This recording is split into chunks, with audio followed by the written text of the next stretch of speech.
Hi guys, Miss B here, and I am starting a 3-day series. This series is entitled Owning Your Happiness. Why am I starting this series? I realize that your life is really tough for a lot of us. We are going through so much. As usual, it is life, it's part of the seasons of life. But what helps the most is being equipped to know how to deal with certain things. But above and beyond knowing how to deal with certain things, it's important to always look within because that is where you are radiating. You see, in everything that you go through in life, the good and also the bad, you always have to look within. That is where your answers are. That is where your peace is. That is where your breakthrough is. Above all, that is where your happiness is. And I've found that in a state of despair, grief, loss, brokenness, rejection, whatever it, even depression, whatever it might be, what helps one to break out of it, what helps one to set free from this is a sense of self-awareness and self-knowing, knowing when to dig within yourself to find the answers, to find the joy, peace, above all, to find the happiness that you deserve. This is not to say that life will not happen. Life is going to happen. But when you are equipped with the toolbox that helps you to deal and to face these things, all of a sudden it doesn't feel as lonely. It doesn't feel as heavy. It doesn't feel as hopeless as it should because you know that you are within and you are empowered from within yourself. And so that is what the 3-day series that I'm starting is about. And we're getting right into it. Principle number 1, cultivate the right habits. You see, human beings are creatures of habit. That's just how we have been designed. It's all about us cultivating certain practices, certain rituals that will help regulate you. The more you practice something, the more you do something, the better you get at it. You have heard of the word or the principle of the words of the sayings that say that practice makes perfect, right? And so it is like that in everything in life.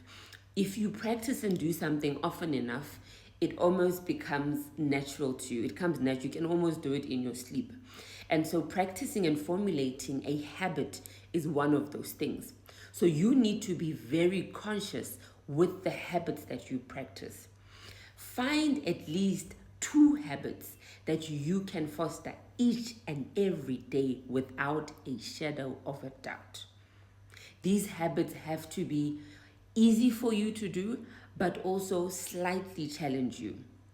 One of the habits that I can recommend to you is to keep a notebook, a piece of paper with a pen on the side of your bed. Every single morning, when you wake up, when you open your eyes, before you do and say anything, I need you to wake up. Do not say a word. Do not do anything. Don't drink your coffee. Don't, just wake up, sit up in bed, take that piece of paper and write for me 3 things, a minimum of 3 things, maximum of 5. 3 things that you are grateful for. Hear me out. The principle of gratitude, the principle of intentional gratitude will almost automatically, it's not even going to take long, it's going to shift you. And as you shift, your circumstance and your state of being and emotion will automatically also shift.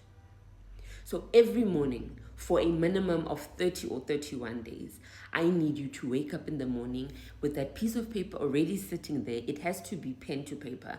And I want you to write 3 things that you are grateful for every morning. Don't wreck your brain about it. It's the simplest of things. You know, for the past few months or so, I've been struggling with a lot of nerve pain in my body, and I've been feeling very well for the past few weeks. And every morning I wake up with a profound gratitude that I'm not in pain. I wake up with a profound gratitude that somehow my system is coming back to some sort of normality.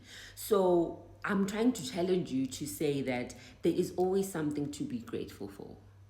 There is always something to be grateful for.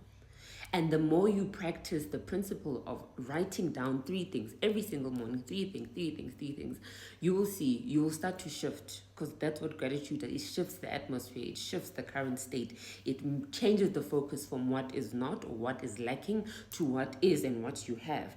And if you focus on more on what you have, that expands bigger, that it makes it bigger. So you have more of what you have more joy, you have more of all the good things that you are going to write down. You can also be thankful for the challenges. You can write, I am grateful for the complexity of my job, that it challenges me so much. You can be grateful for that. It doesn't only have to be the frills. And don't concentrate on the materialistic part of gratitude only. You can, but it's not about the house or the money in the account or the car or the holiday you went on. That is part of it. But true gratitude is being grateful for the very nuanced things that seem very small, but in the bigger schemes of things, those are the things that would, when you are one day lying on your deathbed, those are the things that will bring a smile to your face to say, you know what, I'm actually grateful that this, and this happened. So it's really that simple. That's the first point and the principle that I want you to practice.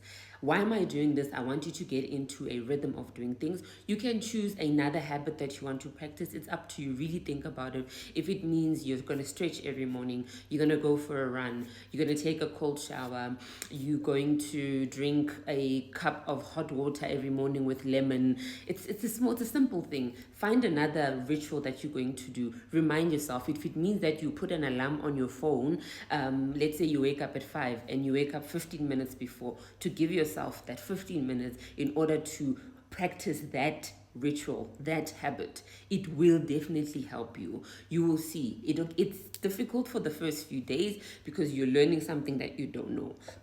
But that simple practice, those simple little steps that you'll be taking each and every day, trust me, over time, in a week's time, in 2 weeks' time, you are going to feel the difference. You're not just going to feel the difference physically, you're going to feel the difference spiritually. You're going to feel the difference emotionally. It's going to impact you. And that is you being self-aware.